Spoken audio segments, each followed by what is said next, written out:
right now. Just give it a half a second.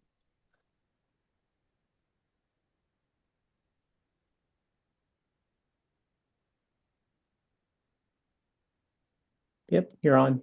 All right, great. Thank you, Brad. All right, we'll go ahead and call our 5:30 p.m. January 16th, 2024 City Council work session into session.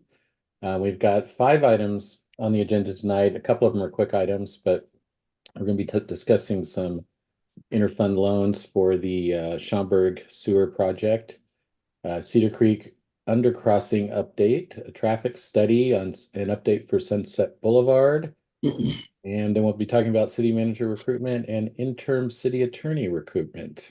So with that, we'll go ahead and get started. And I'll turn everything over to David to talk about the interfund loan that we're looking at for the Schaumburg project. Thank you, Mayor. I'm just going to share my screen. It's been a few years since I've had to do this, but I think I can remember this. Can everyone see my screen? Should be a slide presentation. Yep. Okay, so tonight, as the mayor discussed, we're just going to talk about the interfund loan, and this is for the sewer project for Schaumburg and Division Street. Just a little backstory or background, what's allowed under Oregon budget law per ORS statute. A local government may loan money from one fund to another. There are 2 different types of interfund loans. There's an operating and a capital loan. Operating loans, as the title states, they're for operating expenses, and they must be budgeted and repaid within 1 year. While capital loans are a little different, those are for capital projects, as what we're discussing tonight, dealing with a capital asset, and they must be repaid within 10 years. And that's just another item. You do have to budget the debt service payment each year. And as the mayor already discussed, really what we're discussing tonight is the sewer fund. You know, as this is not any shocking news, the sewer fund has limited resources and is requesting to borrow up to $600,000 from the Community Investment Fund. And the project that we're talking about is sewer improvements to Schaumburg from Division Street to the end of the road. And really the next steps, if council decides to move forward with this, is I would need to bring an official resolution in front of city council authorizing this loan. And since this is a capital loan, there's certain items that must be stated in the resolution. This is not an all-inclusive list, but just the funds involved, which is a sewer fund, community investment fund, the purpose, the amount, the interest rate to be charged. That is something that city council can decide. I would make the recommendation of just charging what we're earning in the local government investment pool, which right now currently is 5%, but I imagine that could be changing here. It usually changes on a quarterly basis, so it could change here in the near future. But right now it's been staying steady at 5%. And I must include a 10-year loan repayment schedule with that resolution. And I'm one of the shorter work sessions tonight, but I'm going to open this up for any questions council may have on this subject. Thank you, David. Appreciate you giving an update on that in the background. And just, you know, for folks listening out there, this is pretty common practice in cities to do loans between their funds, depending on where projects are programmed in for different funds, and just moving things around. It's actually really good practice versus I'd much rather pay ourselves interest and pay bank interest is the way I look at it. So did I get that right in terms of this being a common practice? Yes, you did, Mayor. It's a very common practice. Sometimes you have funds just giving money to another fund, but you know the one reason why I like the interfund loan option is the sewer fund has restricted funds. So if you're just to give the money, it's hard to get that money paid back in the future because now you're commingling those with restricted funds. But this does give the option for the sewer fund to repay those funds back to the community investment fund. But yeah, it's a very common practice. Great, thank you, David. Any questions from, and just real quickly, since we are remote and we haven't done this in a while, I'm going to try to keep the list of the participants up or council members up. So if anyone has a question, just raise your hand and I will call on you. Just to keep it a little bit orderly. It looks like Council President Young has a question.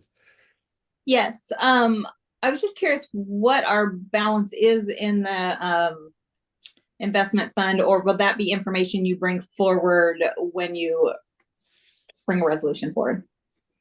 Yeah, well, there's a little over $4 million in the community investment fund to begin the fiscal year. It is earning interest, so I don't quite have those figures off the top of my head. I know during the budget season or last spring, we dedicated about $250,000 for, I want to say workforce planning, but I know the HR director has a very different terminology, so I apologize, Lydia. But we dedicated about 250,000. So you're talking about 3.8 million, roughly rounding up 3.8 million in that community investment fund. So we're asking to borrow 600,000 of that to be repaid back over a 10-year term.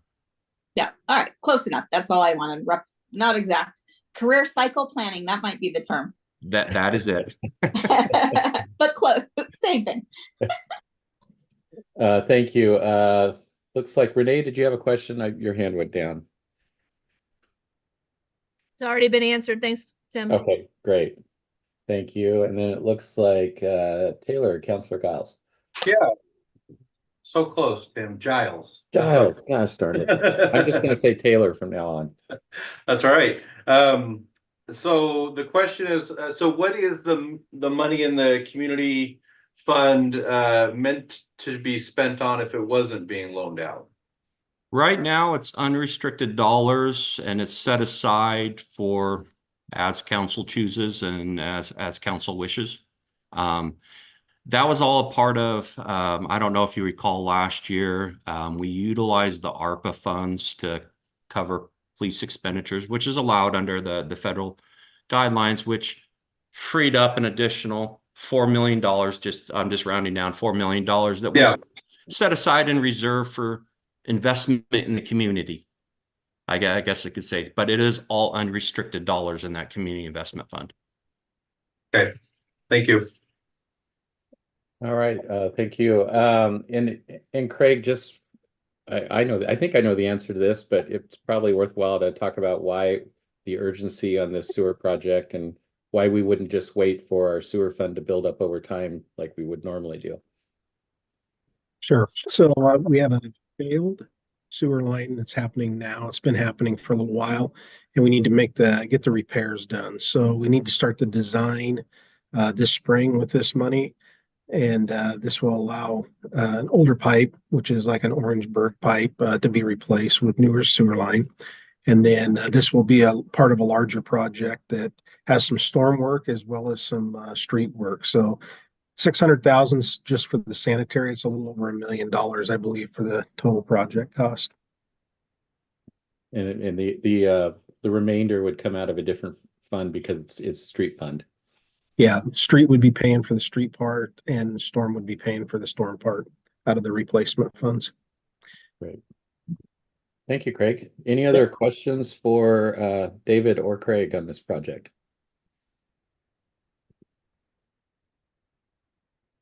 If there are no questions or no concerns, I'm assuming that Counselor, or I'm just going to say Taylor. You're still muted. All right, I gotta lower it. I forgot to lower it. Oh, okay, great. So I'm going to assuming, unless someone objects, that the consensus of council is for staff to bring a resolution forward at our next meeting, or this meeting, if you already have one ready.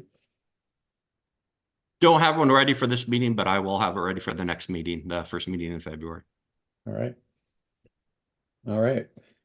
I saw some thumbs ups and heads nodding and no objections. So we'll go ahead and move on then. So our next item on the agenda is to talk about the Cedar Creek undercrossing. And for those listening, Cedar Creek is the stream corridor that's just north of Meineke under 99.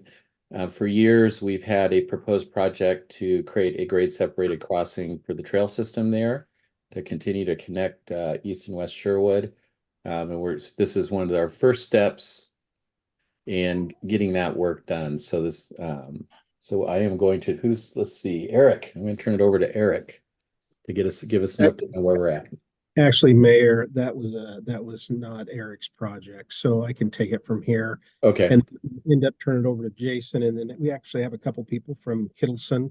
If you remember, about a year ago, we were talking about this project, and then we didn't get some money from the state that we had put in for a grant. So we have a couple $100,000. I'd say it's more like about $100,000 to $150,000 that we have that we could spend on this project. Council asked us to come back with maybe some work that we could do with that money for this project. And really, that's what we're here tonight to talk about. So Tony and Nick from Kittleson and Jason will take us through this. Yeah, thanks, Craig. I might have some residual sound here with the technology, but can you see my screen with the report? Yes, we can see. All right, this is just a brief outline of where we're at with the undercrossing project. Excuse me. And we have some FEMA firm maps that we need to correct here.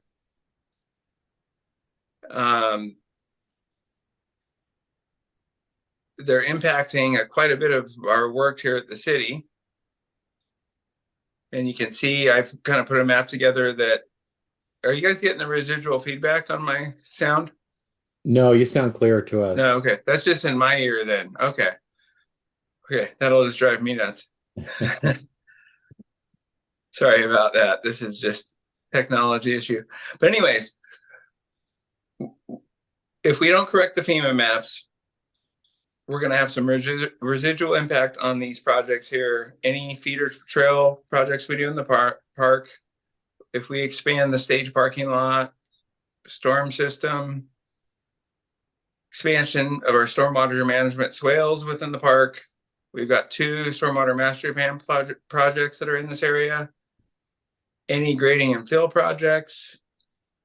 And then we also have a risk with the condo parking lot encroaches onto city parking lots. And that's a project that we have to do a property line adjustment and kind of swap out the property that they own with the swimming pool and put an easement over at.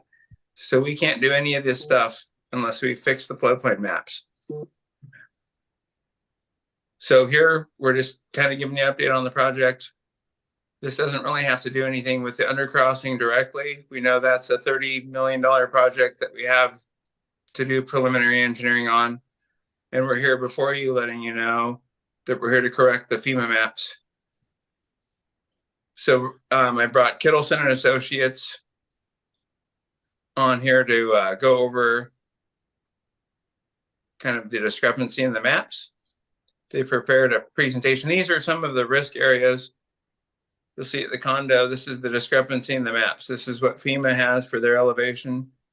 It's about 9.5 feet of discrepancy here. These are areas that we're going to use for wetland buffer improvements. This is the condo property that we want to swap out.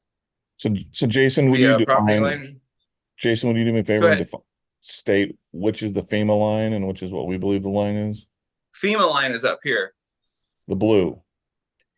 The blue line. And we did do, Bob Galati did a check that didn't invade the structures, but we didn't do a check on the elevation difference. And what's so basically what's the black line?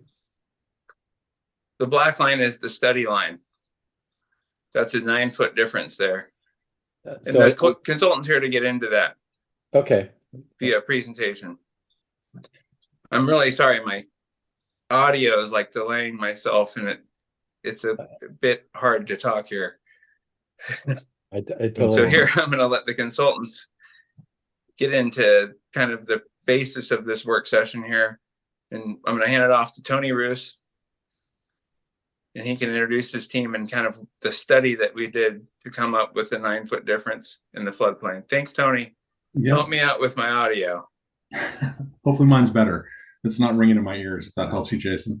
Sorry Actually, about I'm that, going to guys. do a quick, the guru behind all of the storm plane modeling is Chedimir Jessic, who's here tonight. He helped present the culvert earlier late last year. So Chedemere, if you want to jump into the high level, where do you think the challenges are and what's the process for to get a letter of map revision? Lomar. Okay, so I think we could move on the next slide. Tony kind of mentioned what we're going to be talking here, but what you're looking right now in front of you is an effective FEMA map. This map became effective in October of 2018, and a couple elements that Jason pointed out. You could see an existing swimming pool clearly in the floodplain, and also parts of the parking lot. Couple noteworthy things. The dashed line is your floodway. It's heavily regulated by FEMA.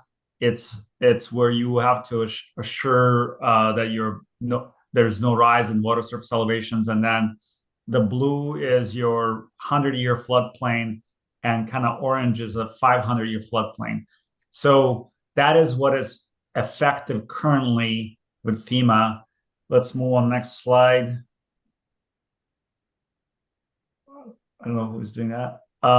So let me kind of walk you through what happened here. So in 2000, Clean Water Services in Washington County started this massive project to update the Washington County flood insurance study. And the driver behind that was the 1996 flood. And so they went through, they hired consultants, they did a bunch of work throughout the county, including Cedar Creek. It was a lengthy process. And finally, like after appeals and a bunch of different things, those maps became effective in 2016. They did an extensive hydrologic study throughout the Washington County. They determined flow rates, and then they developed the hydraulic model of the Cedar Creek. They applied those discharges throughout various points in the Cedar Creek, and they generated a base flood elevation and ultimately a map showing extents of the flooding.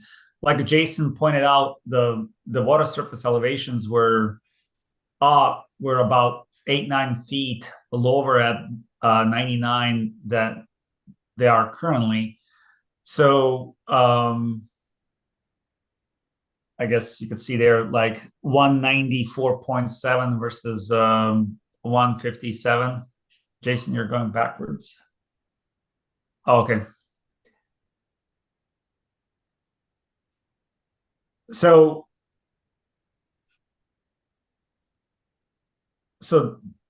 there was just let me know what slide you want to go to, Chedemere. Yeah, so the water surface were audio. definitely lower than currently. Let's move on.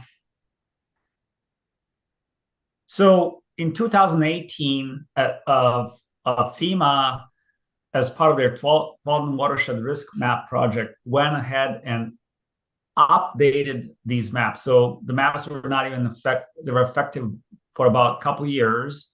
FEMA came through, they used the latest topography, they added some cross sections and simplified hydrology for a watershed. And this simplification of hydrology has resulted in increase in water surface elevations.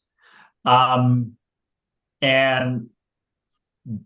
for example, at Sunset Boulevard, there was a 68% increase in discharge rate that they used for their mapping purposes. So Jason reached out to us, and we did some modeling to see what happened here. And so let's, Jason, move on next slide. So you're looking at a couple different things. On the left-hand side, it's a profile of Cedar Creek, and there you could see FEMA base flood elevation. It's effective map elevation. It's the highest water line on that profile, and you see various location, different crossings. And then we did a couple different exercises. we took a bunch of different all those crossings out and just routed actual storm, like 100-year storm, not a single discharge, but what you typically experience, 24-hour storm in the watershed. And we established what would be the water surface elevation in a creek if if there was no obstructions or impeding the flow. And then we put all those obstructions in, and then we routed the flow, accounting for all of the storages that happen behind different roadway crossings. And so all the storage was disregarded by FEMA. And so on the right-hand side, you're looking at solid orange line. That's the flow that they picked the highest flow, and they routed that highest flow through the entire system, versus more like real rainfall event, and then the water impounds behind different roads, and so the flow is never going to be as high as the FEMA has as determined. And so so that's the biggest difference. They disregarded storage. We utilized the storage. Original study utilized the storage, and that difference resulted in higher water surface elevations. Let's move to the next slide. So what can community do about it? Well, community can initiate map revisions. FEMA relies heavily on communities to update the flood hazard information. Both the flood insurance studies and the maps. And FEMA prioritized typically 100-year water surface elevation changes over some other studies. So they want to do this. So city basically can go through FEMA process and go ahead and revise these floodplains to what in reality should be. Let's move to the next slide. So there's a vehicle that FEMA has for this to happen. It's called Letter of Map Revision, or LOMAR. FEMA allows the individual city to update the flood hazard information through a letter. In case of the Cedar Creek,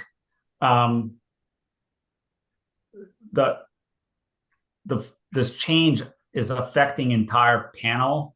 So as you go through a LOMAR process, entire firm panel will probably be updated through a LOMAR process, versus if you have just a piece of property and like developer comes in and they want to change base flood elevation, that area they could go through a LOMAR process. But in case of the city, you would be updating entire firm panel. There's some fees associated with this, about $9,000. And next slide I'll kind of I'll walk you through what's that process. So Kilson has already done some of this modeling work. And so our first step would be to finalize this hydraulic modeling. There's some supporting information that we need to collect from the city. Once we have that, we would then prepare annotated firm maps, basically draw what this proposed water surface elevation would be, or extent of flooding. Then that would be submitted to city for review and sign off. Once we're all on the same page, then the city would essentially do a public notice. Letter gets sent to all the affected properties, letting them know that there's going to be a change in floodplain map. Then once we have that, then we submit the package to FEMA, and FEMA takes about 90 days to review information and provide comments. Typically, it's very unlikely, based on our past projects, that they would give us approval on the first submittal. They'll provide some comments, we'll revise those, resubmit, and hopefully if there's no more comments, then they would initiate the issuance of revised maps. The whole time process can take up to 18 months for this to happen. Like I mentioned, FEMA charges a review fee of about $9,000, and there's additional costs, probably about somewhere around 80 to 100,000 to do all that engineering, documentation, and then coordination with FEMA. That would be, I think, extent of my presentations, and I'm more than happy to answer questions that you guys may have. Great, thank you very much. That was super helpful and super informative. Any questions from council? Councilor Taylor. Yes, so this is not a devil's advocate question, but so what's the problem if we don't do it? It sounds like FEMA relies on communities to shoulder the cost of this. And yet, does it just mean we won't be able to build there? Or because it sounds like they're using the worst case scenario for our planning. So does it mean that we wouldn't be able to apply for money if we don't have updated FEMA things? Or what's the bad side or downside if we don't do this? Well, like it limits you in sense, like if you're doing a project in a floodplain, you have to, there's Washington County ordinance for, cut and fill balance, for example. You have to, maintain, no net fill, which, wouldn't result in flood, changing water surface elevations. But sometimes that's very difficult to accomplish because in this location, you also have a clean water services overlays, and it limits you what you can do in it. And then you have to mitigate these things, and it just becomes a much more cumbersome process if you want to, like, even construction of the Cedar Trail had extensive, work that needed to happen in order for that to occur, like balancing, grading, and can also make things more expensive. You're kind of limited on what you can do. So if we were to say, hey, well, we don't have the money to do the undercrossing anyway right now, let's do this FEMA thing down the road, it just means we can't do a project in that area, right? Is essentially what you're saying? Well, yeah. I mean, let's talk about your park, for example. Let's say you wanted to add a parking lot or do something there. It would limit what you can do in that floodplain.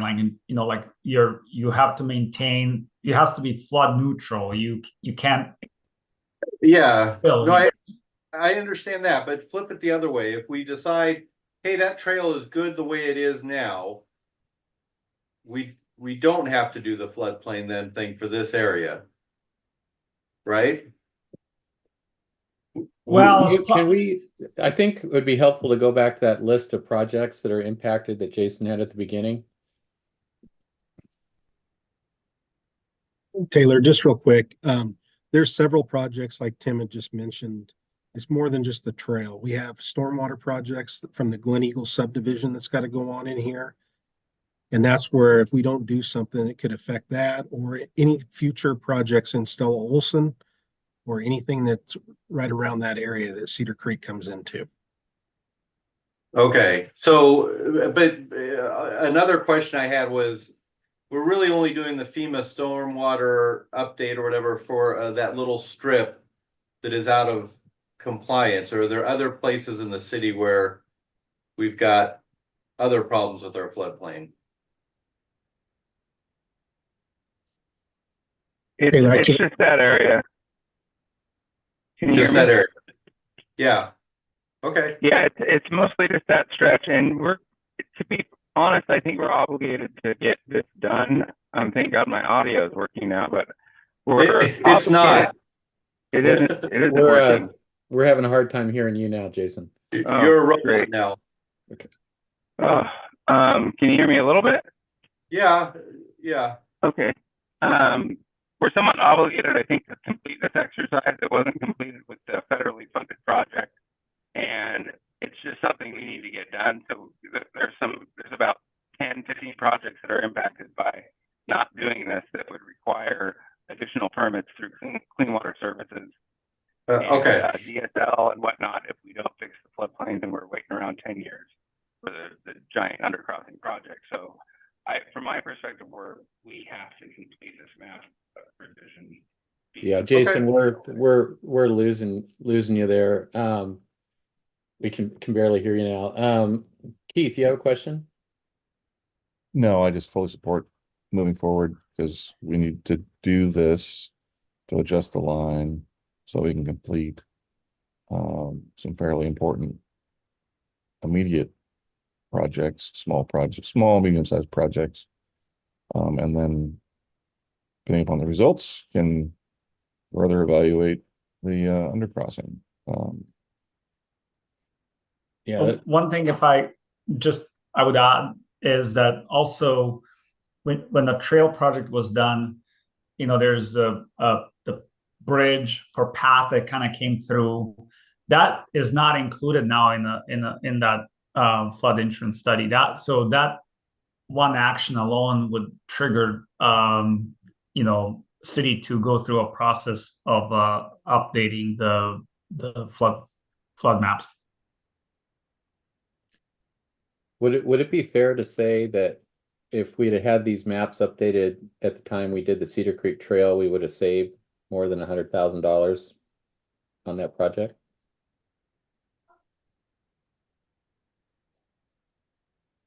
I wasn't involved in that design, but I imagine. No, or the maps were, I think this was missed when the FEMA folks came through with the map revisions, and staff checked structures only to be impacted by the rise in elevation.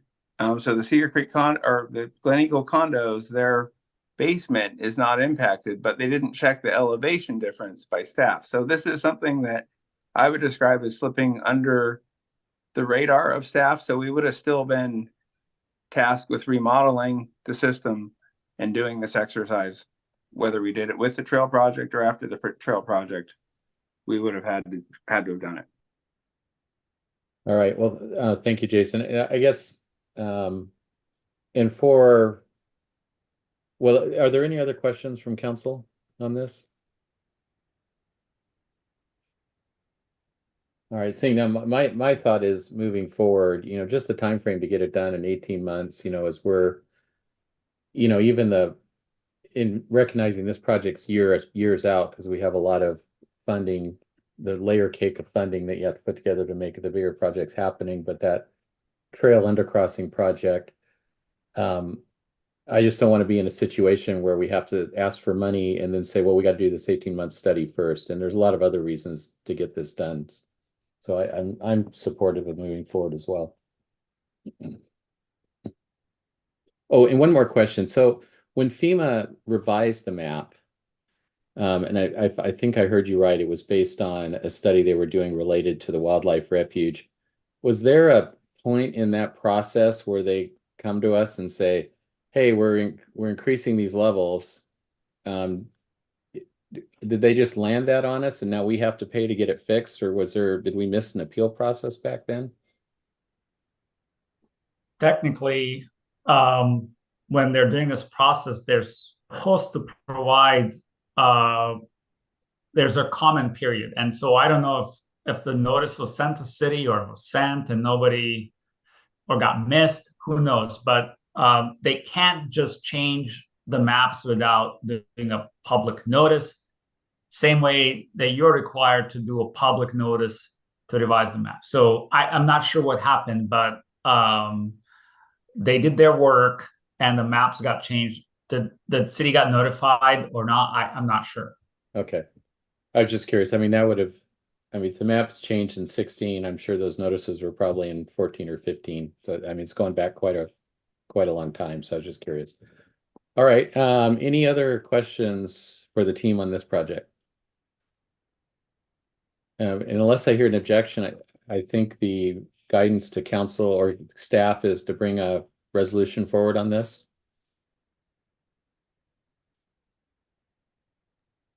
Right. I think it might be actually under the resolution requirements. So it might be a direct appointment. Well, Mayor, whatever- mayor with it under 150,000, the city manager can sign off on that. Oh, okay, great. Yep. I keep forgetting that we changed that to 150. I was thinking 100 with the FEMA stuff. Yeah. Thank you. Awesome.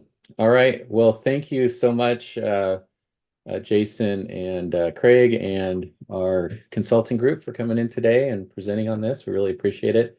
It's amazing all the regulatory hoops that we have to jump through to get things done, but it is what it is. So thanks again for this. Let's see. So we're going to move on. We just completed or have largely completed a traffic study on Sunset Boulevard. I know this is a hot topic in parts of our community, especially where we have the school crossings down there off of Craig, what's the name of that street? So you have Timbrel and Sunset. Timbrel. Yeah, Timbrel. So we've been looking at this for a while. I know the Traffic Safety Committee has had their eye on this particular stretch of road in Sherwood for a while. So we get to see an update on what we're learning from the studies. So I'm going to turn it over to Craig. Thank you, Craig. Thank you. Just to bring everybody up to speed on this, we did have money in our capital improvement plan this last year to do this study. And as we go through this, as Tony and his team talk about this project, we are also doing a maintenance project, a paving overlay project in the Timbrel area. That we might be able to add some of this work to that same project if council chooses they want to go that direction. And also we have $100,000 that's been in our traffic calming that we haven't spent really any money out of. And then we'll be going through next year in the budget year and we'll have probably about $100,000 going back into that fund next year. So as Tony and them talk about that, there is some smaller things that we could do. When he gets to the roundabout, I think that's a long term and the city we should really be thinking about, is that where all the traffic's going to be once Brookman and all the other roads get built in Sherwood. So I'll turn it over to Tony and his team for the rest of the presentation. Well, thanks, Craig. I got to start this with when I went to basic training in 1994, I grew up on Middleton Road, just right by this intersection. And when I came home from Fort Lost in the Woods, Missouri, Mom gave me the keys at the airport and said, "You drive home." And all of this area completely blew up and changed the rural nature of Sherwood. So I'm happy to see these improvements being thought about for the safety of the people walking and biking along here. But the guru behind the traffic study that we did is Nick Gross, and he's with us today. We were tasked to look at 3 distinct intersections, Woodhaven, Timbrel, and then down at Heatherwood, for the safety and the connectivity of those 3 intersections. So Nick, I'm gonna let you take it away. Sounds good. Thanks, Tony. Can everybody hear me okay? Yes, we can hear you. Awesome. And Jason, maybe I'll offer, I have the ability to share my screen if that would be easier for you. If you're the one running. That'd be great. That'd be great.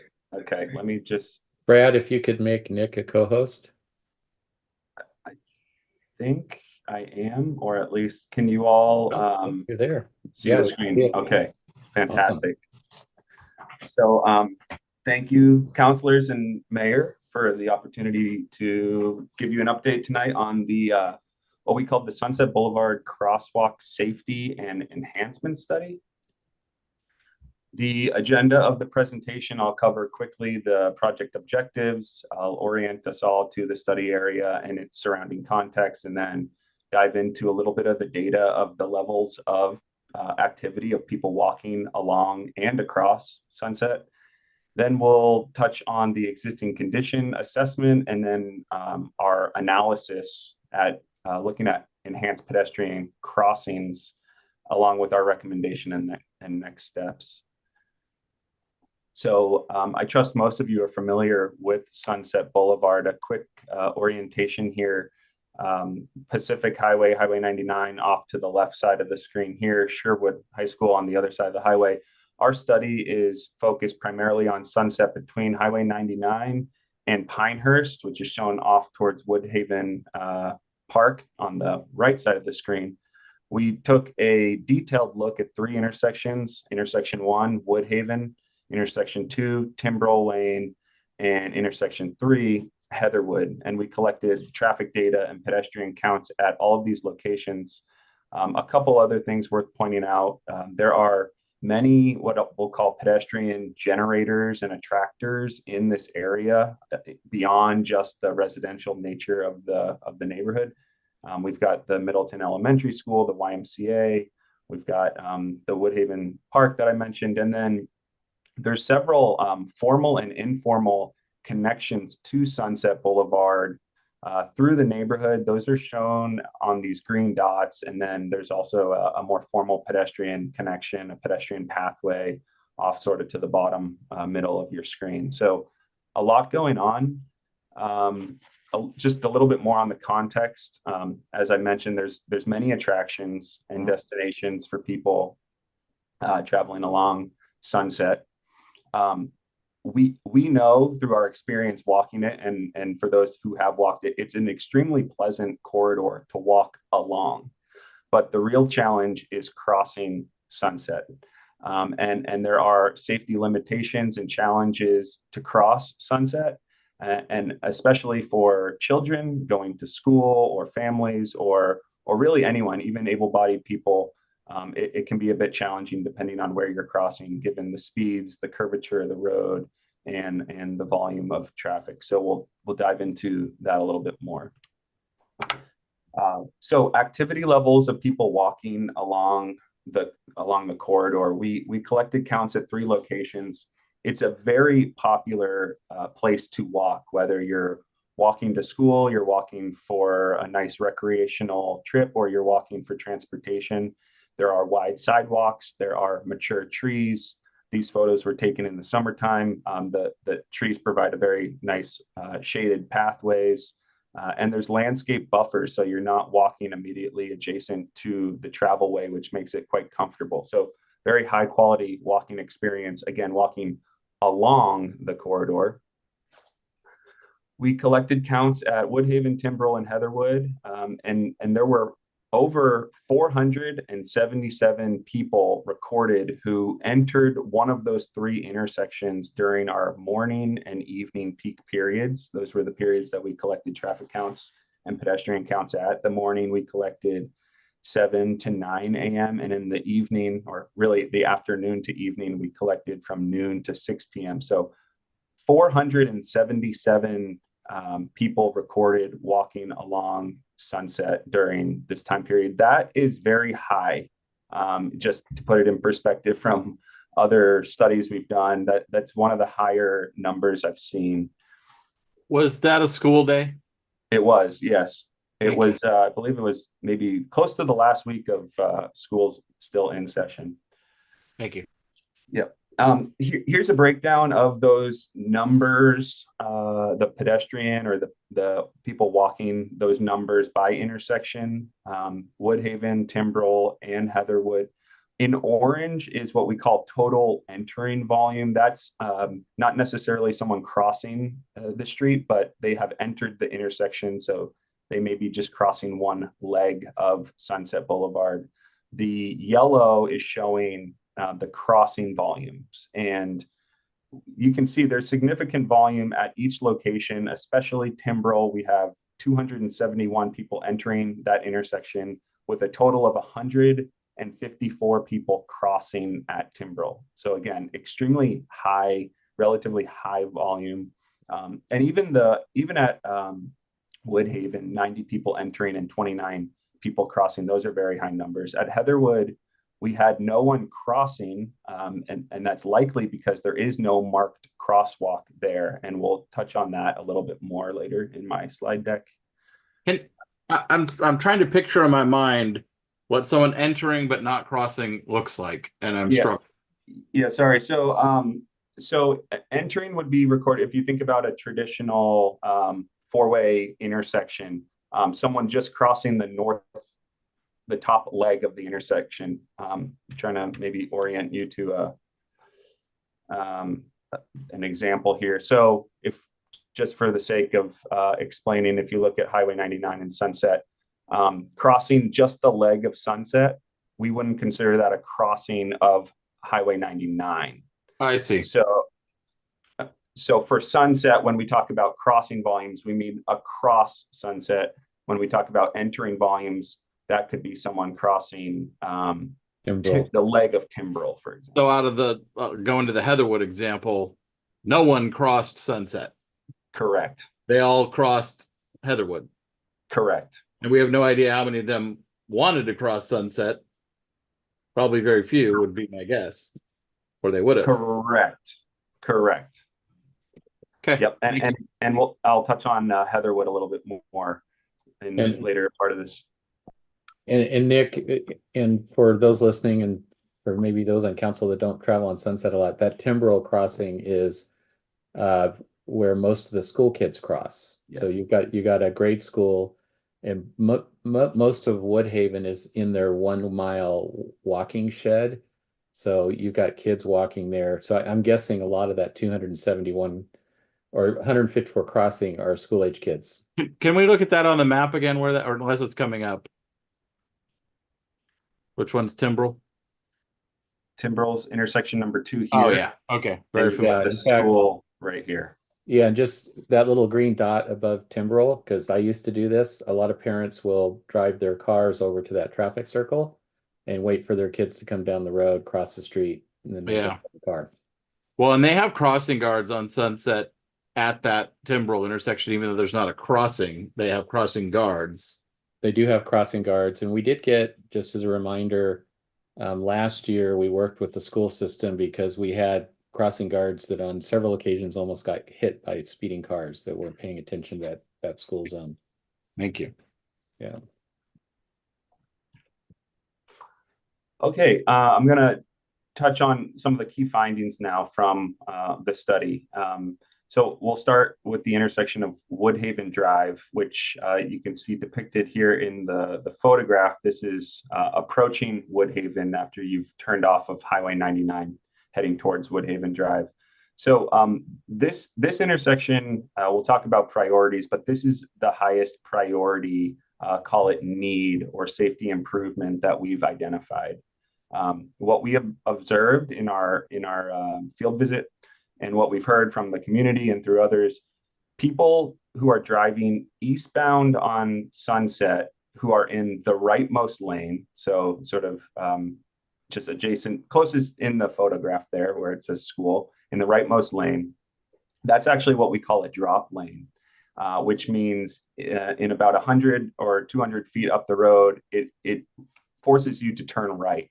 And so for someone who may not have driven on Sunset before, you realize you're in the right turn lane and you want to go straight. So you're now looking over your left shoulder, you're accelerating to see or get in front of the car that might be next to you. And all of this is occurring right in advance of a marked crosswalk. So there's a reduction of visibility for the driver making eye contact with someone who's either crossing the road or waiting to cross the road. And it's just really a high risk maneuver for vehicles and pedestrian safety. So that, again, we'll talk a little bit more about, but that's really the highest priority and issue that we identified at this location. And then throughout the corridor, those trees are extremely nice for the reasons I spoke to. They provide shade, they provide increased comfort for people walking. There are a couple locations where they obstruct or reduce sight distance.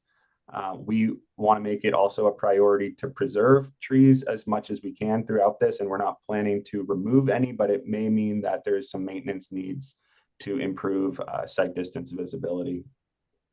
And that at Woodhaven, as well as Timbrel, under existing conditions, there are some sight distance issues for westbound driving. Some numbers on the crash data. We pulled the 5 most recent years of reported crashes. At the time, that was 2015 to 2020 in the study area. 5 most recent years is best practice. There were a total of 8 crashes that were reported in the study area. There were no crashes reported at Sunset and Heatherwood, so it's not shown in the table here. There were 3 crashes reported at Sunset and Woodhaven, 3 crashes reported at Timbrel. Of all of the crashes that occurred, there was 1 severe or 1 injury crash, should I say, at Timbrel. There were also 2 injury crashes that occurred not at an intersection specifically, but along the corridor. Those were both fixed object crashes, meaning the car collided either with the curb, a tree, etc. So Nick, just a question on that. So, and someone can correct me if I'm wrong, but I believe that project to upgrade that whole intersection at Sunset, when they put the high school in and the traffic circle on the other side, was completed in 2019, 2020 timeframe. So all this crash data is before all those changes were made, where you now have 2 turn lanes coming off of 99 onto Sunset, where you're talking about people looking over their shoulder to get in the through lane. This crash data is before we had all that, most of this before we had that in effect. Am I reading that right? I don't know the specifics on the timing of the other project, but yes, you are correct. This data is collected 2015 to 2020, so it would not have taken into account any improvement projects after that time. Yeah. Craig, did I get those dates right?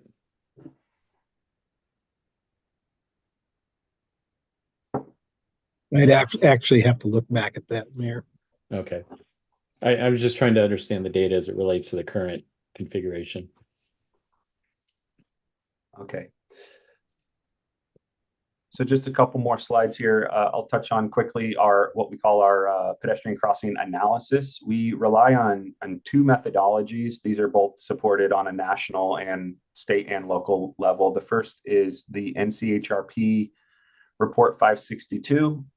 This is a pretty quantitative, heavy analysis. This relies on vehicular volume, speed, crossing volume, pedestrian crossing distance, number of lanes, sight distance. And then we also have the FHWA guide for improving pedestrian safety at uncontrolled crossing locations. This is a little bit more qualitative in the sense of it being guidance. So this talks a little bit more towards those things that I mentioned about the origin and destinations, the context of the area, where do people want to walk, where are people walking today, and where do people avoid because it is perceived to be dangerous or unsafe, but they wish they could walk or cross the road there. So a combination of these 2 methodologies. And our recommendations are based on, again, 2 primary considerations. There's the safety countermeasures, which are dependent on the guidance in those 2 methodologies I just spoke to. And then, of course, there's engineering judgment. And these are more of the qualitative observations that we have documented and seen and observed and heard from the community and others based on their lived experience and understanding of the study area, right? So that looking over your shoulder, accelerating at the merge, you're not going to find guidance specifically on that movement on this roadway in one of those methodologies. So our recommendations are really paired between safety countermeasures that are based on those quantitative metrics and then safety treatments and recommendations based on our qualitative lived experience, the behavioral and community needs. So now to the recommendations, and each of these slides will follow with an exhibit. The first will touch again on Woodhaven Drive. So our recommendations at Woodhaven are to relocate the existing crosswalk to the east by approximately 15 feet. This will improve the sight distance. This will reduce the crossing distance for people walking, and it will also increase the stopping sight distance or stopping distance for eastbound vehicles. We're also recommending installing a high visibility crosswalk marking, parking restrictions on the approaches, evaluating and confirming adequate nighttime lighting levels, and installing advanced yield here, stop here for pedestrian signage. This is all based on MUTCD compliance and standards. We're also recommending removing the eastbound right turn trap lane by merging eastbound traffic into a single lane with pavement markings, and that is easier to speak to on this exhibit that you see here. So we have two exhibits. The first one here, both of the exhibits, both of these options that I'll show you, they're both going to reduce the risk of conflicts between vehicles and pedestrians at the crosswalk. That crosswalk you can see on the right side of your screen, the removal of the existing crosswalk, which is kind of faded out, and then the relocation of the new crosswalk. This is going to reduce the crossing distance, as I mentioned, and also increase the stopping distance for eastbound vehicles. The exhibit you see here is maintaining a right turn lane. This is transitioning the bike to the left of the right turn lane, and that transition area occurs in about a 90-foot distance. I'm going to jump to the next slide so you can see for comparison. The second option is to remove the right turn lane and create a through right turn lane. This allows you to keep the bike lane on the right side of the through right and kind of creates a more simple configuration. There's less of a transition, and the point at which the bike comes off of the path and merges onto the road, they're not crossing over at the same spot where a car would be turning into the right turn lane. We've got some high-level engineering cost estimates here. To implement this concept, it's about $208,000. And then the prior one, this alternative is about $30,000 more, $238,000. I have a quick question, Nick. Yeah.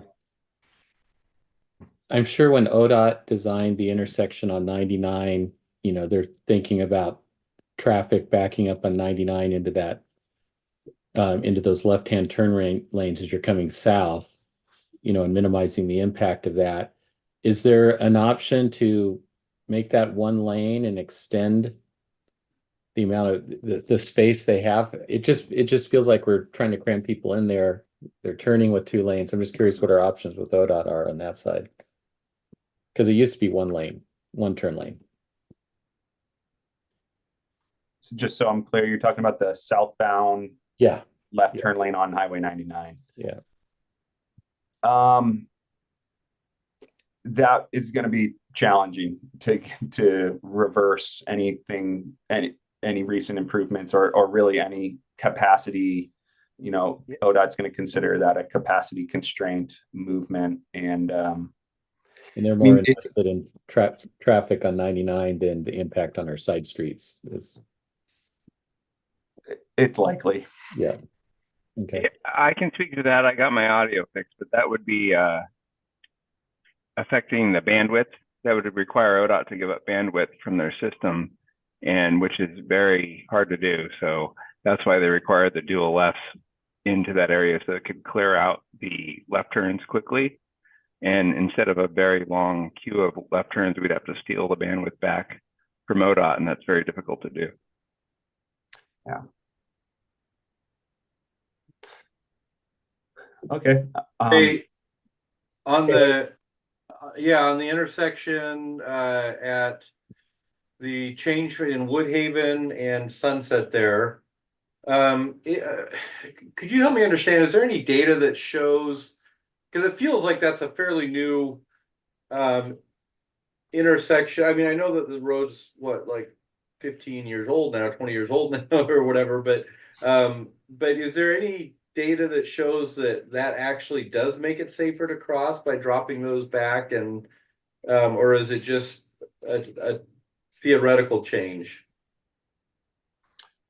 Well, so the moving the marked crosswalk increases your stopping distance for an eastbound vehicle, right? So you're basically buying the driver 15 to 20 additional feet to stop once they see someone crossing. That's not what we hope, that there is more visibility and awareness of someone crossing in advance of someone trying to slam on their brakes or yielding to a pedestrian. So right, but I mean, I'm just saying, yes. So theoretically, they have 15 more feet. I mean, I see some cities that have, you know, flags that are at the crosswalks that they're using that have fluorescent flags on them that they're using to increase visibility. But I don't know that those work more or less, right? I'm asking, is there any data that shows that that actually makes a difference? Any of these changes? yes, I think, I mean, the FHWA guidance, there's probably research, you know, before and after research proven countermeasures that increase yielding compliance with the high visibility crosswalk, some of the signage. Again, I tried to hit on it earlier about the qualitative piece to this, which we saw in the field, and we've also heard that we're not going to find per se in the FHWA guide, but it's simplifying that drop lane so that people are not looking over their shoulder, realizing, oh no, I'm in the right turn lane, I need to get over. And all of that is occurring. I'm not sure if you can see my cursor, but basically just to the left of on the screen here of Woodhaven Drive. And Do you have a picture of the existing configuration? That might be helpful, because I drive that occasionally, and I've experienced the gauntlet of people trying to accelerate and get around you and get into that through lane. Your existing configuration, Mayor, is the photo. Yeah, I can go back to that. Unfortunately, I don't have anything better at the moment, but right. So and then as you get further up here is where you see that it's a right turn only lane. And that's when you start panicking. Kind of as you get around that, approaching that bend in the road, you start seeing the marking on the road and whatnot. And then you're trying to get over, accelerate, look to see if it's looking over their shoulder instead of looking for people in that crosswalk. Right. Even without reconfiguring the road, even having like pavement markings and signs early in the year would almost help, right? Like through traffic or left or whatnot, right? Well, there's one of the challenges. There's like 6 signs, I can't remember the account, that are just stacked up right there. There's a no truck sign, a school zone sign, a speed sign, a crossing sign, and it's just a blur of signs as you go through there. Yeah, that's good feedback too. Yeah. Okay, well, we'll pause at the end for any additional questions. I'll just try to get through my last couple slides. Thanks, Nick. I'm running a little behind on schedule. So next is Timbrel. So again, reminder, this was where we saw the highest volumes of pedestrian crossings and people entering the intersection. So our recommendations at Timbrel and Sunset, this is to relocate the existing crosswalk to the west leg of the intersection. This will improve sight distance and reduce crossing distance. Again, we'll have a figure on the next page that shows that a bit more clear. Install high visibility crosswalk markings, parking restrictions, adequate nighttime lighting levels, and the advanced yield here signage. We're also identifying that a rectangular rapid flashing beacon, an RRFB, is a proven safety countermeasure that will improve vehicular yielding compliance. And it is an appropriate countermeasure at this location based on the volumes, the speeds, and especially given the volume of people crossing. So we're recommending that as a strong consideration. And here's that exhibit. So the way that the existing crosswalk is marked today is quite odd. It's on the I'll call it the east leg of the intersection, but it's not perpendicular. It's almost a diagonal crossing. So we're recommending that crossing be removed, that marked crossing be removed and relocated to the west side of the intersection. There's a couple benefits to this. The big one, it reduces the crossing distance. There's also a larger median on the west side, so someone could make a two-staged crossing if they needed to. They could cross halfway, yield, or wait, and then continue that crossing. So along with this, and as well as that Woodhaven that I mentioned, we're also recommending updating the pedestrian ramps to meet ADA compliance. So this is the second priority of the 3 intersections that we looked at, but still very much a high priority location.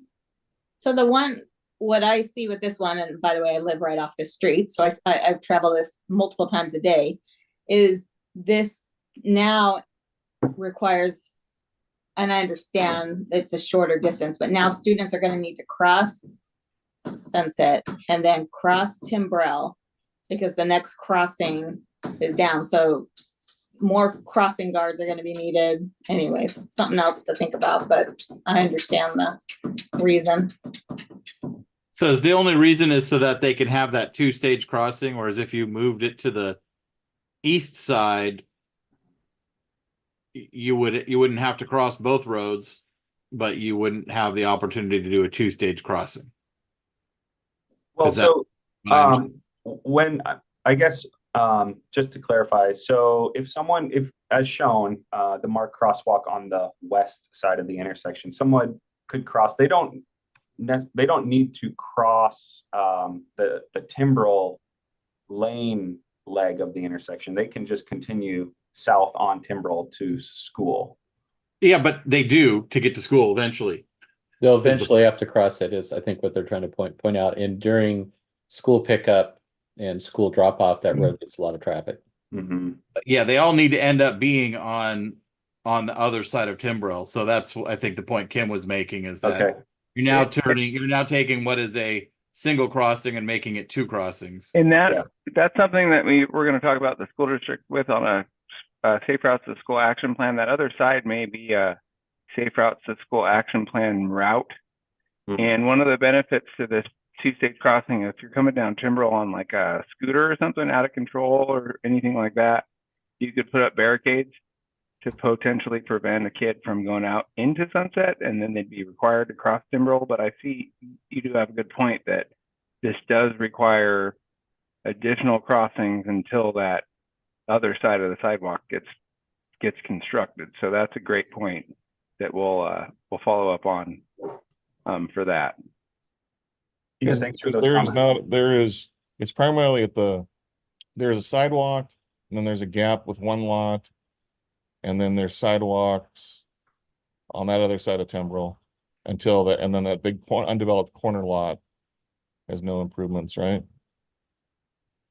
Because that corner lot is key to the whole thing with that corner lot. If that gets infilled, there would be another option, and that's something that we need to discuss with the school district. And the action plan for that is: do we want a complete sidewalk on that other side of Timbrell? I guess I would say, regardless, at some point there's still another crossing because you have to get to the other side of the road, even when you get to Middleton. So no, you don't. Well, you have to get to the other side of Middleton, but you don't have to get to the other side of Timbrell. Well, Timbrell keys into because you're going to cross across the entrance into the Middleton parking lot if you don't do it before then. Crossing has to happen. So yeah, I think Councilor Scott's right. This doesn't really work all the way until that sidewalk's done up to Middleton Elementary. But I'm saying even when the sidewalk's done, it still requires another crossing. Yes, at Timbrell and Middleton, and we'll look at that. That's another dovetail at the school. Yes, that's one thing that we're missing here is that infill component on the other side of Timbrell that we haven't discussed, because that also gets into traffic capacity and what we want to do long term with the TSP and all the traffic coming from Brookman up into that area. So that's something we can address in the final version of the report. I don't think we're going to be able to tackle it with this study, but good point, Councilor Scott. I think that we do need to kind of cover that shadow in that those improvements there at Timbrel and Middleton for long term. Well, Yeah. yeah. Well, and I think Doug's right. It even with that improvement, it still requires another crossing, even though it's across the parking lot entrance at the school with all the pickup and drop off traffic, that's still a crossing. I think, is that what you're? That's what I'm trying to getting. point out, Doug? Yeah. There's a good segue here related to that capacity question, or kind of forecasting. We were scoped to look at what potential future capacity needs are, and looked at the concept of adding a dedicated left, or separating the shared lane to a dedicated left and dedicated right coming out of Timbrel. This is again, like I said, a longer term look into the needs of this intersection. The crossing improvements are maintained there. That's kind of the foundation of the starting point and highest priority. This is something a little bit further down the road.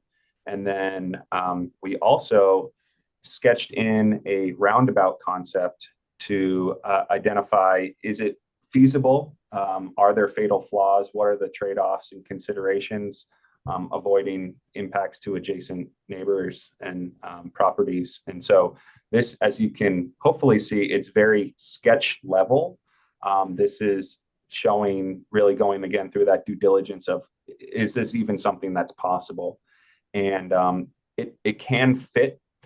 If you saw the price tag jump up there, these improvements are in the range of $150,000 for this tier 1, $350,000 for the operational improvements, and then you're up in the 3 million-ish, 3.5 for the roundabout. So again, just establishing an option, a longer term vision here potentially, and something that we were scoped and asked to evaluate. And just to chime in here, go ahead, Councilor Scott. No, you go ahead.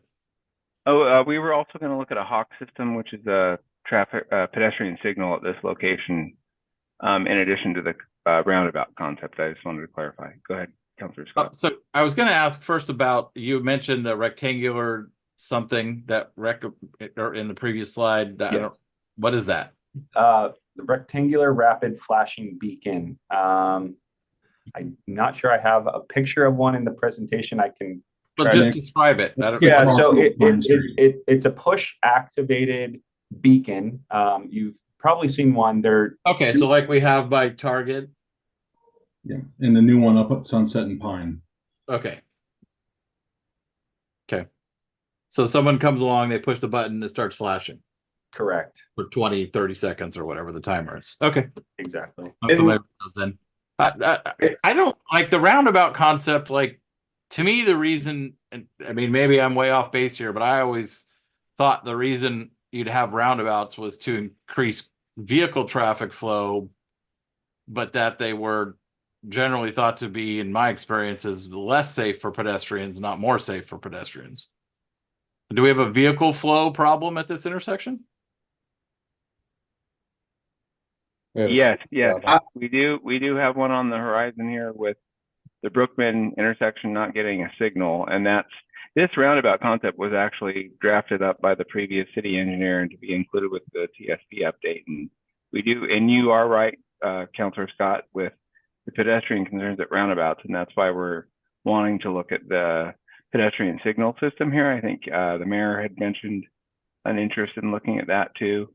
So that would be what we'll do with the long-term plan for this. And we're wanting to come in and potentially do a short-term pedestrian crosswalk improvement. Now, this is more of a long-term plan, and we'll look at potentially the pedestrian signal, which is more of a skewed up 90-degree intersection versus this roundabout, because we do have similar concerns with the roundabout concept with the high school area. You can see when kids are getting out of school, the roundabouts don't really function the best with pedestrians. So we will look at this and compare the long-term solution. Okay, thank you. Council. Oh, go ahead. Oh, as a reminder, this was briefly mentioned, but I want to make sure the public understands this. ODOT's not putting a a light in at Chapman or Brookman Road. And with all the development going on there, we're going to be seeing a lot more traffic turning onto Sunset and working their way through the neighborhoods over onto the other side into the Brookman area. Yeah, and I would agree that traffic circles are usually not as pedestrian friendly. It looks like with this design, it moves the pedestrians further away from the intersection. So hopefully cars are already slowing down, knowing that they've got to navigate the traffic circle. But I do have a question about the flashing light thing. There's a concern that might just be so again, it's just looking at the data, right? Is it, does that become noise after a little bit where people just become blind to it?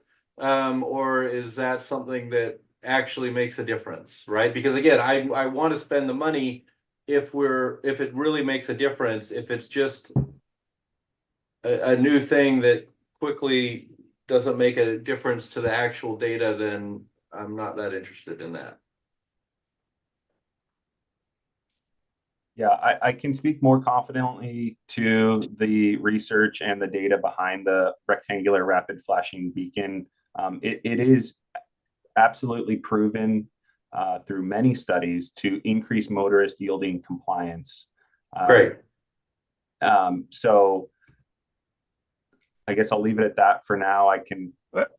Nick, can you provide what are the other options though in the scaling up from the RRFB systems to a Hawk system to a signal? Because there really aren't any proven options from my perspective other than push button systems or a pedestrian signal.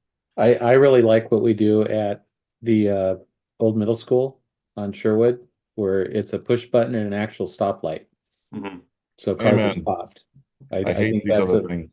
I think it's a much better option. in my opinion. I'd support that too, Nick, if we can look into that. And I know that those require higher pedestrian volumes for like getting out of like an event and stuff, but we do have the high school there. So that could be a concept that we could grasp onto here in Sherwood. And it sounds like we aren't really fond of the RRFB system. So maybe we go with more of a Hawk system.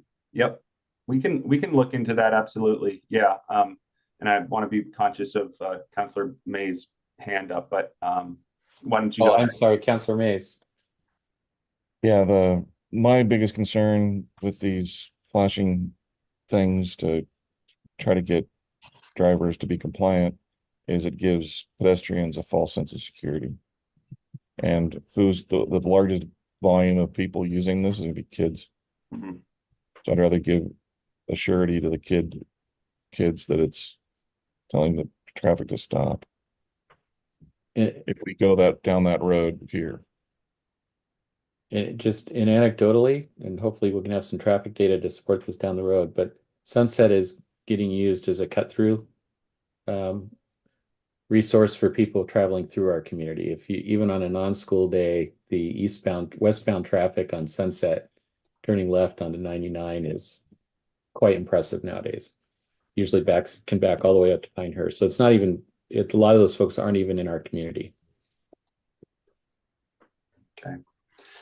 And then just to close the loop on the question about kind of the tiered improvements of the pedestrian crossings, I think Jason nailed it on the head. There's really not much between what we call the rectangular rapid flashing beacon and the next level up, which is an indication that rests in red, whether that be a traditional signal, a pedestrian signal, or the Hawk signal. The main difference with all of those indications is that there is a phase that rests in red. And we know what red means. That means stop, whereas the rectangular rapid flashing beacon is flashing yellow. And that's really more of a yield compliance, a yield movement. So there's a pretty an easy line to draw between the two different facility types. I think the comments you've all made tonight about the increased need of something a bit more enhanced, I'm hearing that loud and clear. We'll revisit that and look a little bit closer at what the enhanced treatment would be, and determine if it is the appropriate treatment here based on the other data points we have. It likely may be. So thanks for those comments. I've just got one more intersection to get through, and that is the intersection of Heatherwood. So this is, of the 3 intersections, the lowest priority. Our only recommendation here is to install high visibility crosswalk markings, the parking restrictions, evaluate the adequate nighttime lighting levels, and crosswalk warning signs that advance yield here to pedestrian signs. So there is no crosswalk there today. I think one of the first questions we heard tonight was, well, we don't know how many people want to cross at Heatherwood. And there are no crossings that we saw, but there are some nearby connections. There's, of course, Heatherwood, and then off to the south of the screen here, there's a pathway connection. So again, the lowest priority that we see, there is a pretty good opportunity here to mark a crosswalk, and you can utilize the existing median as sort of a pedestrian island in the middle. With that, we would want to install and update the ADA ramps. So that's Heatherwood. I think that is the end of my presentation. We'll pause here for questions, and I can jump back to any slides that you all might want to discuss further. Great. Thank you, Nick. That was a great presentation. Any additional questions for Nick from council? All right, great. Dan had a question. Dan, I didn't see. I'm sorry. Yeah, sorry. Yeah. Going back to the Trimble intersection, I didn't, maybe you said it, but according to looking at the map, if you move the new crosswalk to the eastbound, instead of it being at a diagonal, more of a straight to shorten the distance, is that an option so that there isn't that double cross? So keep it on the east side, but just straighten it out. Yeah. That was, just to cut you, I don't mean to interrupt, Nick, but we were talking to our senior civil engineer about potentially doing something like that, where we could do the ramps, move that fire hydrant out of the way, and just keep it where it's at.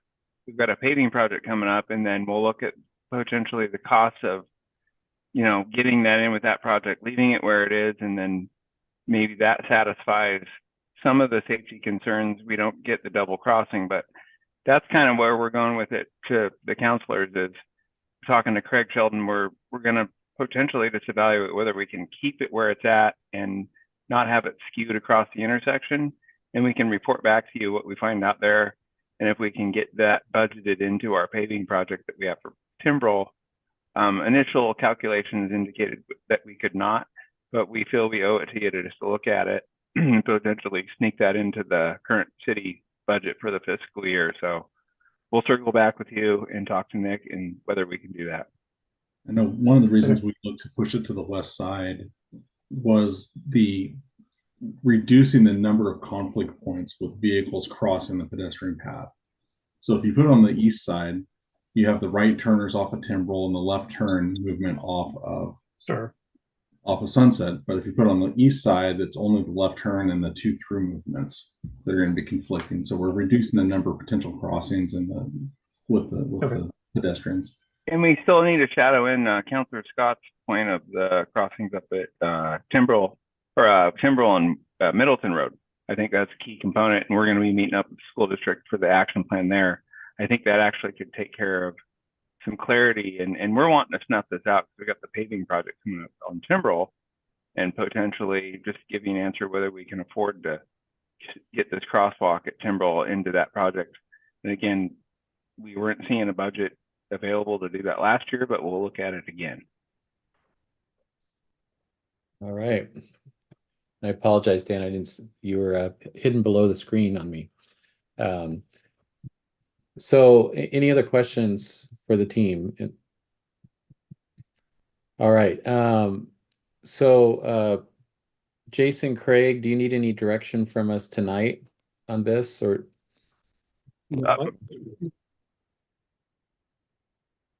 Other than what you've already heard? Yeah, I'd like Jason to present this to the Traffic Safety Committee. This was on their working plan. Get their feedback, take you guys' feedback, work with Kittleson and come up with a couple options, eventually bring back similar to what we've done. with Langer Drive when we made some upgrades there. And I know, But I think it's fair to let the Traffic Safety Committee weigh in on this too, since it's part of their project. It makes yeah, and I know we're getting short on time here. We can run a little bit long. Can you just give a 30-second update on some of the speed data that we were able to collect? Yeah, so one of the things that John's on, I think John's still on here, but one of the things we're looking at, I want to make sure that this is a complete school zone, because with the new legislation, Ty had some work done, the chief did, on with the speed. They went out for a day, and there was about 18% enforceable tickets that could go on at this location if the council ever chose to put cameras in the school zones. But I want to make sure before we get too far that this is actually, it's quite a ways from the school. I just want to make sure that it's legit, that we could actually do that if you guys wanted to. So we'll have some more information on that. I'm sure we'll be bringing Ty back to share some of that information at all of our school sites. This little study they did. Great, thank you, Craig. All right, well, if there's no more questions, we'll go ahead and move on to the next item. Again, thank you, folks, for coming to the meeting. And I apologize, I'm looking for your names on here. I think it was Jason and Tony. But thanks for coming to the meeting today and presenting this information, and we do appreciate it.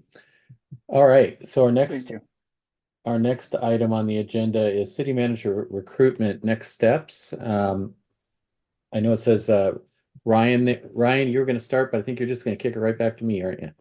Sure, yeah. And Mayor, if you want to take it, council directed us on November 28th to look into some city manager recruitment. And Mayor, if you want to take it from here, that'd be fantastic.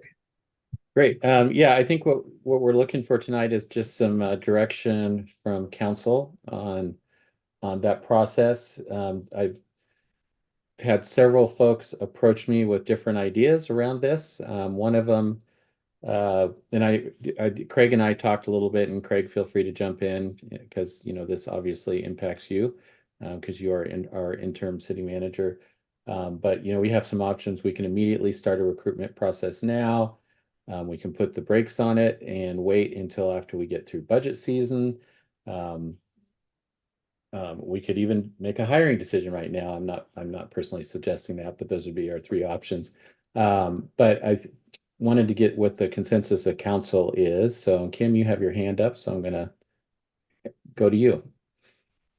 Yeah, I was just thinking that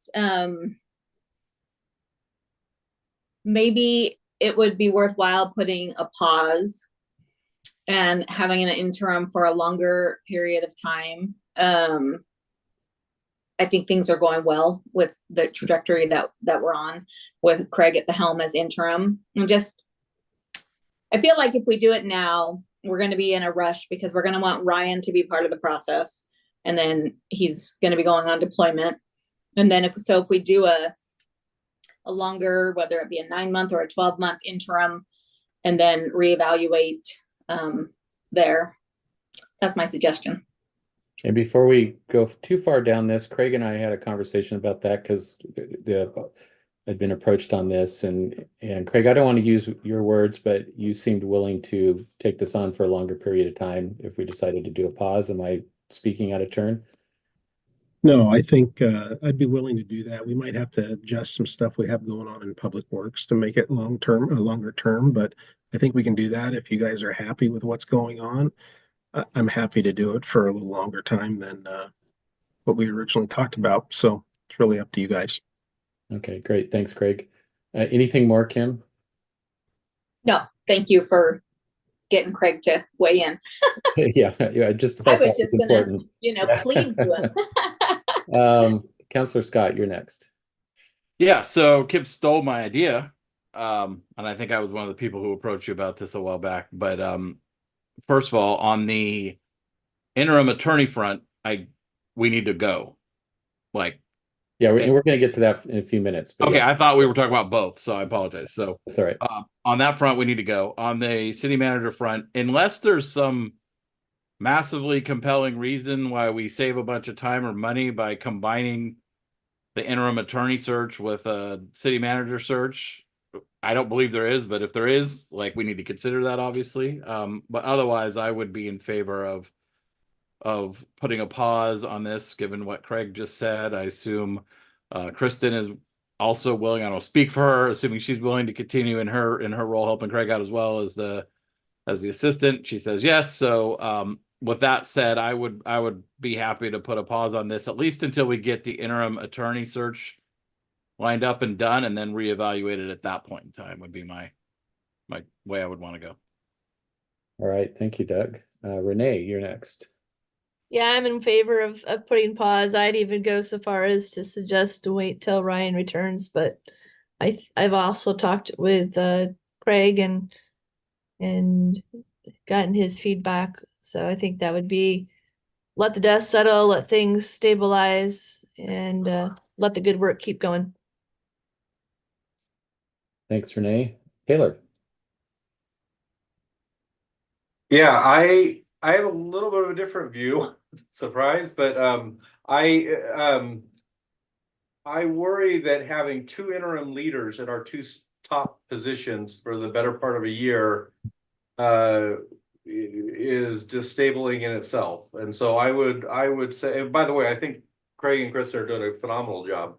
I worry with the number of projects that we have coming up and the way that we're already, you know, spread a little bit thin, and we're going to have to be getting an interim city manager, or I mean, an interim attorney up. It feels like there's a lot of uncertainty there, and so I actually would say, hey, let's see what we can get that would be you know, in the next 6 months, so that we don't have a year of in fact, it would end up being a year and a half to you know, probably 2 years of interim leadership then, which feels like it's just a lot to you know, to do. We've got all of these big plans, but we can't just keep loading up the people who are still here, it feels like. So anyway, I would propose that we go ahead and see what we can get right now. All right, thank you, Taylor. Good input. Keith. Thanks, Mayor. I'm supportive of getting to the other side of budget and then meeting again. And if Craig is still enjoying it, or then I'll hire him. I'll vote to hire him. All right, thanks, Keith. Kim, did you want to add something? Yeah, Oh, I understand actually, where. Kim, I apologize. Can we let Dan go first? He hasn't had a chance, and then come back to you. No way, Dan. Yes. Sorry. Go ahead, Dan. I wasn't here for the last hiring process. From what I've gathered, it took a while, and we still didn't quite have as many candidates as we were hoping to at the end of it. And so I would be in favor of starting the process earlier than later. With my preference would be the latest after the budget, if we want to wait that long, so that by the time we actually get to the hiring, you know, it's probably going to be another year or so this point already. So that would be my opinions. All right, thanks, Dan. And Renee, or did you already talk? Kim would be next, then we'll get to Renee. I'm sorry. Yeah, I was just gonna counteract to Taylor. I understand where he's coming from, but I also see having the interim attorney and a brand new city manager being a worse case than having a stability of Craig and an interim. Like, Craig's solid. He's already, you know, knows the city. And if we have a brand new city manager and an interim attorney, I feel like that's when we are sort of fluttering. So that's my opinion as to, and I agree, get past budget and we can always reassess. So. All right, thank you, Kim. Renee. Just another thought would be doing an internal process to see if anybody else internally is interested, and doing an internal process. And if nobody flutters up, or if it turns out to be unstable, then go out externally if there was concerns about the looks of simply hiring Craig.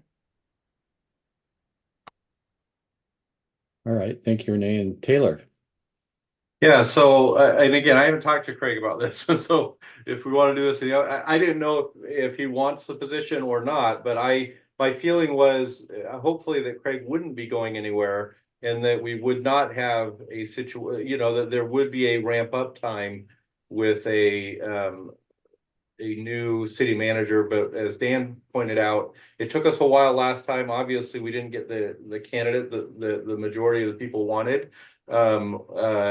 It's a difficult process, right? And so I don't know what we gain by putting the process off. We may just say, hey, we're going to throw a wide net and throw a wider net, and then a wider, you know what I mean? Like we don't have to hire somebody from the first round, but I don't know what we gain by putting it off.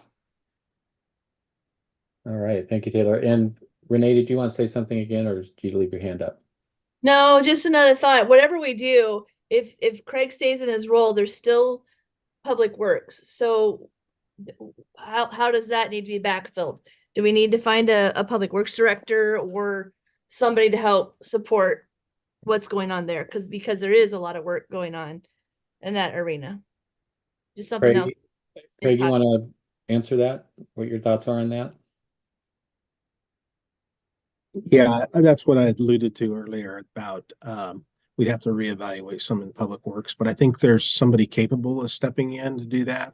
We'd probably move somebody up from the broadband side to help out in that area, so the person could spend a little bit more time in the actual public works side if we needed to interim. Great, thanks, Craig. I guess I should give my thoughts as well. I see merits on both sides of this. I think when I was originally thinking about it, I wanted to get through budget season and make sure we had a good kickoff to these projects. I've been getting good feedback. I agree with, I think several of you said it, Craig and Kristen are doing a really, really good job. And so I would be in favor of putting a pause on it. And if I may offer a suggestion, because we've heard a lot of ranges. We've heard through budget season, which would be July. We've heard 9 months. We've heard getting through Ryan's deployment. Maybe there's a middle ground there where we come back in July and reevaluate it. Oh, before I go to that, I'm also hopeful that the recruitment right now, cities are struggling finding city manager candidates. So there might be some advantages in waiting to see if the market turns around a little bit in terms of what's available out there. Because I think probably most likely whenever we do it, it's going to be hard to find a quality candidate unless we have a good quality internal candidate, which we may have. But anyways, I would suggest if everyone's amenable to it, that we come back to this in July, see where we're at, see where Craig's at, and make a decision to extend or start a recruitment process at that point in time. I see. I'm in favor of that. I can support that. It's okay. Keith, there's a thumbs up. Taylor, Dan, thumbs up from Renee. Yeah, I mean, I'm not really moved on I'm fine with putting it off a little bit, I guess, but I just feel like the fact that it's difficult to find people, I don't know that it means that to me that means we need a longer runway, right? Than a shorter one, because it's one aspect. It wasn't my only aspect, but I get what you're saying. Okay. Yeah. All right. Yeah, so Dan? I mean, I'll go along with the majority on this, but. All right, Dan, any last thoughts? No, sounds like the majority wants to wait until July. Okay, Craig, are you okay with this? Yeah, if that is what folks want to do, I'm willing to do it. And like I said, I think we just need to make a couple adjustments in the public works ops side so it's working for everybody. Great. Awesome. Awesome. So it sounds like we got direction on that. And then our last item here is interim city attorney recruitment. I think we've had a presentation on this prior. I think Ryan is asking that we start that process immediately. He's deploying in June, correct, Ryan? Yes, thank you, Mayor.